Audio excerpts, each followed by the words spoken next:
आने से ठीक हो जाती है।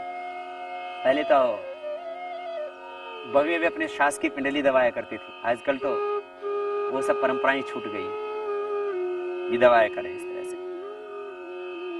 और कोई होशियार सी सास हुआ करती थी तो बहू को लंबा आशीर्वाद दिया करती थी, जिससे कि उसके पूरी बीमारियां अपनी मिटा ले।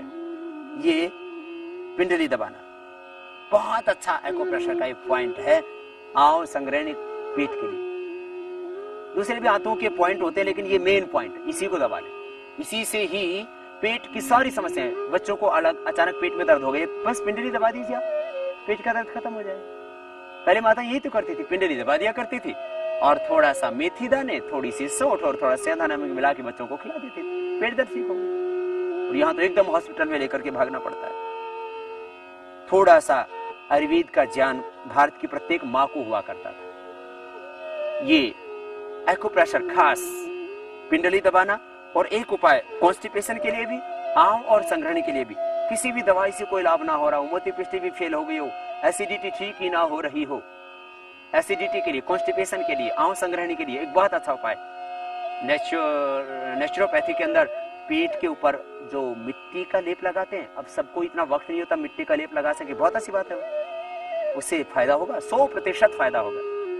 पेट की बीमारियों के लिए नेचुरोपैथी बहुत अच्छी चीज है, क्योंकि उसमें उपवास रखवाते हैं, खान पान को नियंत्रित कर देते हैं। फिर थोड़ा योगाभ्यास भी अब शुरू कर दिया सब नेचुरोपैथी वालों ने, और ज्यादा फायदा हो जाता है उसमें। पेट के ऊपर पट्टी बांधे, या तो मिट्टी की पट्टी आप घर में भी बांध करके, पीली मिट्टी की पट्टी यहाँ बांध करके नाभि के ऊपर, और उसके बाद 15-20 मिनट बाद आप उतार दीजिए।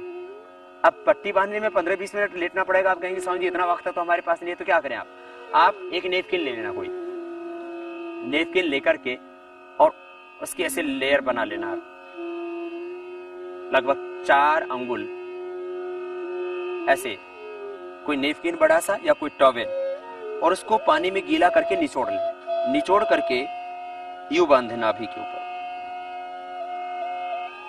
ये तरीका लगभग 1.5-2 इंच नाभि के नीचे, 1.5-2 इंच नाभि के ऊपर, यूं पीठ के ऊपर ये पट्टी बांधे, ठंडे पानी में गीला करके कपड़े को, देसी कॉटन होना चाहिए कपड़ा, और यूं बांध करके रखें। फिर ये कपड़ा, इसके ऊपर सूखा कपड़ा बांध दें। इसके बाद आप प्राणायाम भी कर सकते हैं, व्यायाम कर सकते हैं, अपने घर का काम कर सकते हैं। सुबह खाली पेट ये बांधना है, टॉयलेट जाने से पहले। और यदि कॉन्स्टिपेशन भी है तो अपने आप ही पेट भी बढ़िया साफ हो जाएगा, ये बांध लेना। जब सूख जाए तब खोल देना, काम करते रहो अपना घर का। माताएं बहनें तो घर में इजीली लगा सकती हैं, और पुरुष भी सुबह उठने के बाद, टॉयलेट जाने के बाद लगा लें, या सुबह सोच ही नहीं होता है साफ, तो ये बांध करके रखिए थोड़ी देर, पेट भी साफ हो जाए। शाम को लगाना हो, इस बहुत ज्यादा पेट की दिक्कत है तो शाम भी ये कपड़ा बांध सकते हैं, शाम को 4-5 बजे, खाने के 4-5 घंटे बाद पेट के ऊपर ठंडे पानी की पट्टी बांधना। और जो हमने पिंडली में दबाने के लिए बताया था को प्रेशर का पॉइंट, वो पॉइंट दबा लेना। ऐसे हाथ में भी पॉइंट है, ये हाथों का ही पॉइंट होता है, हाथ के अंदर भी ये कब्ज को भी ठीक करता है, और आंव संग्रहण आदि की दिक्कतों को भी ठीक करता है। और ये स्टमक का पॉइंट है, इनको दबा लें, ये विशेष लाभ करते हैं पेट की समस्याओं में। ये पॉइंट दोनों हाथों में, दोनों पैरों में सेम पॉइंट होंगे। तो मैं कह रहा था ये प्राकृतिक तरीके हैं जिनसे आप अपना पूर्ण आरोग्य पा सकते हैं। कपालभाति और अग्निसार, बाह्य प्राणायाम के बाद अनुलोम विलोम, पहले भस्त्रिका फिर कपालभाति, बाह्य अग्निसार, फिर अनुलोम विलोम प्राणायाम करना। राइट नोस्ट्रल को बंद करके लेफ्ट से सांस भीतर गहरा भरना, और राइट से बाहर छोड़ देना। राइट से लेना, लेफ्ट से बाहर।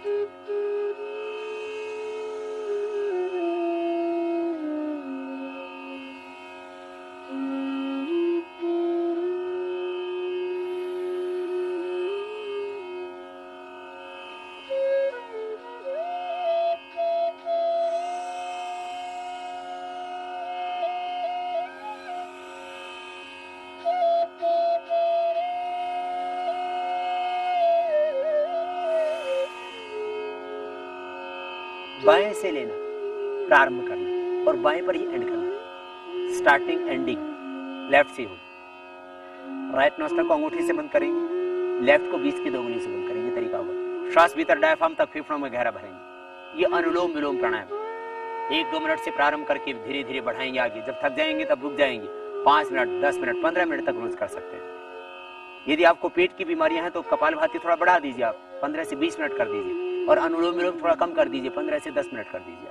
इस तरह से थोड़ा टाइम का एडजस्टमेंट कर सकते हैं। ये अनुलोम विलोम प्राणायाम भी स्ट्रेस को, तनाव को, ब्रेन की समस्त बीमारियों को, हार्ट के प्रॉब्लम्स को, श्वसन तंत्र की समस्याओं को और नर्वस सिस्टम की वीकनेस को दूर करें। मन शांत होगा और अध्यात्म में आपकी उन्नति होगी। अनुलोम विलोम प्राणायाम पूरी श्रद्धा से करें। सभी प्राणायाम भाव से एक अनुष्ठान की तरह करना चाहिए। तो अनुलोम विलोम फिर से एक बार देखिए, सहज होकर के, लयबद्ध होकर के, चारों ओर से ब्रह्मानंद बरस रहा है, ईश्वर कृपा बरस रही है। शरीर मन प्राण आत्मा सब कुछ प्रकाशमान हो रहा है। देह के तन के सब रोग मिट रहे हैं, व्याधियां मिट रही हैं। धीरे धीरे समाधि भी लग जाएगी। बस तुम पूरी श्रद्धा से करो अनुलोम विलोम प्राणायाम।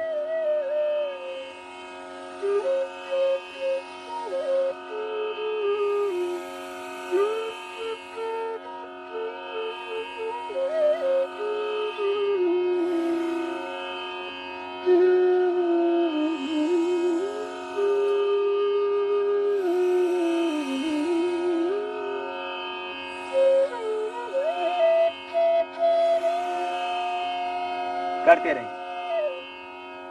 जितनी देर आप मेरा उद्बोधन सुनते हैं उतनी देर प्राणायाम आप करते रहें, अपना काम भी करते रहें। समय का पूरा उपयोग कीजिए आप। अनुलोम विलोम में, भ्रामरी मुद्गीत में सांसों को फेफड़ों में गहरा भरना, बस इतना ध्यान रखें हमेशा।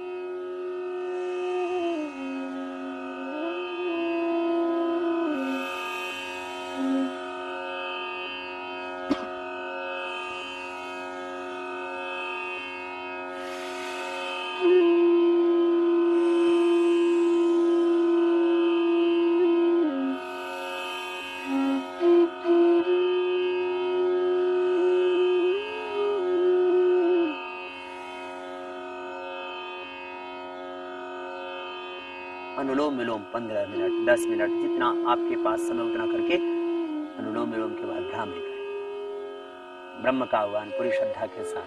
पहले उंगली माथे पर, शेष 3 उंगली आंखों पर, मिडल फिंगर से हल्का सा प्रेशर आंखों नाक के मूल में। आज चक्र में अपने आप एक आप एक ज्योति आलोक प्रकट होगा। कान पूरी बंद होंगे अंगूठी के माध्यम से, मुख भी बंद। ओंकार का नाद भीतर से गुंजायमान होगी। ओंकार की ध्वनि सहज, मुख भी बंद, नासिका से ओंकार का नाद भीतर गुंजायमान होगा। अजय चक्र में ओम को देखिए, यहीं पर ओम को सुने और उसी में पूरी तरह तल्लीन हो जाएं। ज्योतिर्मय तेजोमय सच्चिदानंद स्वरूप सर्वशक्तिमान प्रभु में पूरे तन्मय होकर के भाव से भ्रामरी प्राणायाम।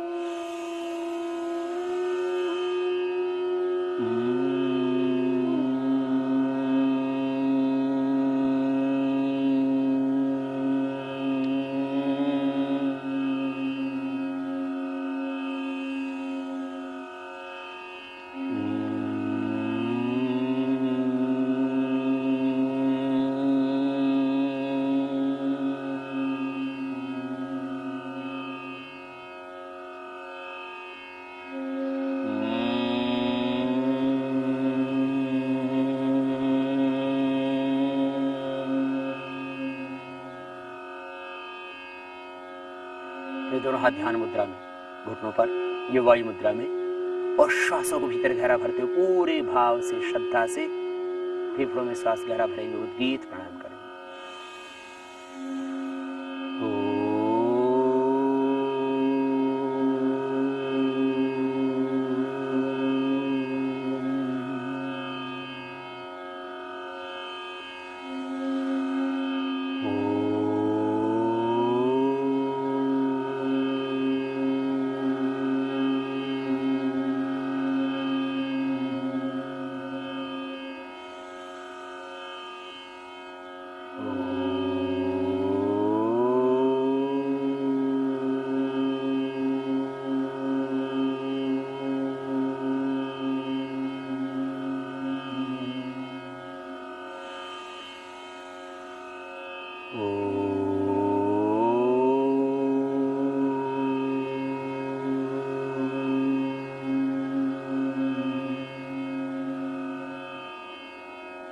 फिर थोड़ी देर मौन होगी। श्वासों पर मन को टिकाएं, नासिकाग्र पर, आज्ञा चक्र में,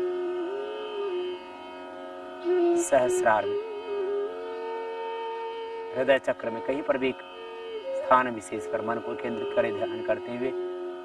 वही धारणा, वही ध्यान और वही विराट के साथ समापत्ति, समाधि।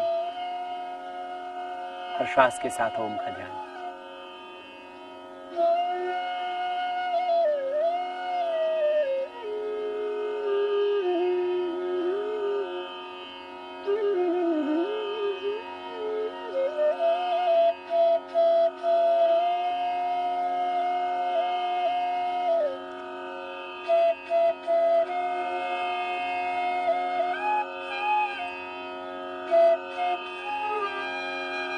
दोनों हाथों को बाद में ऊपर उठा लें और आपस में रगड़ते हुए दोनों हाथों की हड्डियों की गरम गरम ऊष्मा ऊर्जा का नल आपको पर करके आंखें खोलें।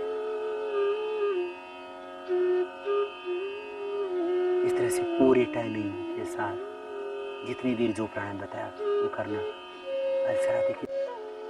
और अब हम प्रारंभ करते हैं 7 योगाभ्यास,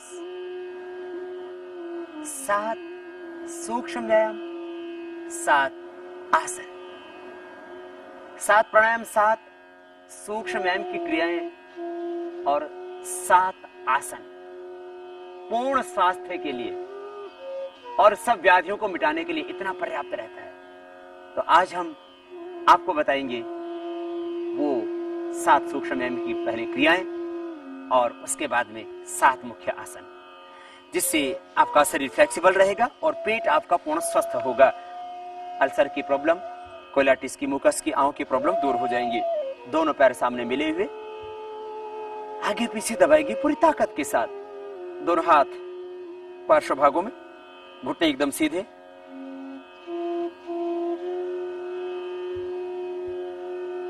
ये पैरों का अभ्यास, आगे पीछे दबाना और पूरा गोलाई में घुमा लेना।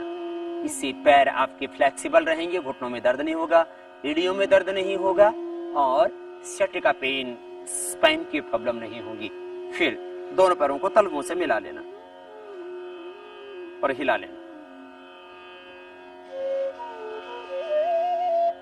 ये 2 अभ्यास पैरों के लिए। और फिर दोनों हाथ की अंगुलियां सामने, अंगूठा अंदर, अंगुलियां ऊपर से मोड़ दें और गोल घुमा दें। प्राणायाम करने के बाद ये सूक्ष्म व्यायाम की क्रियाएं करने से शरीर के अंदर जहां जहां कहीं पर दर्द होता है वो दर्द भी ठीक हो जाता है और पूरा शरीर रिलैक्स हो जाता है। दोनों हाथ कोहनियों से मोड़, कोहनियों को सामने मिलाते हुए बड़ा शून्य बनाए।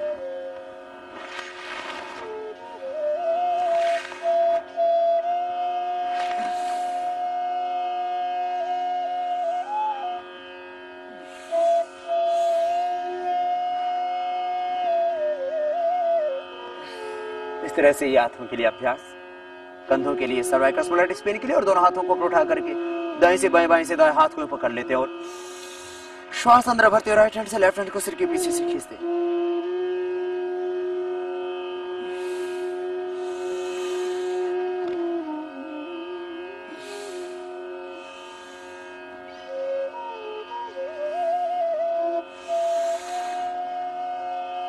फिर दोनों हाथ की अंगुलियों को इंटरलॉक करते हुए सिर के पीछे बांध लेंगे।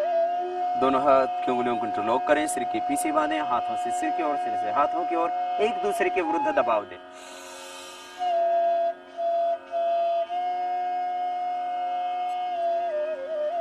एक कंपन सा पैदा होता गर्दन में अपने आप। फिर यही अभ्यास साइड से,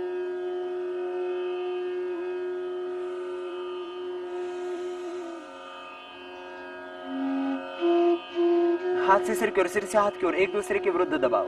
दाएं हाथ से करने के बाद ये बाएं हाथ से कर रहे हैं। कनपट्टी से आपके हाथ की हथेली लगी हुई, एक दूसरे के विरुद्ध दबाव देते हुए दोनों हाथ हम घुटनों के ऊपर और कंधों को गोल घुमा दें। स्कंध चालन, बड़ा शून्य सा बना देते हैं कंधों से पूरी गोलाई में। फिर इसके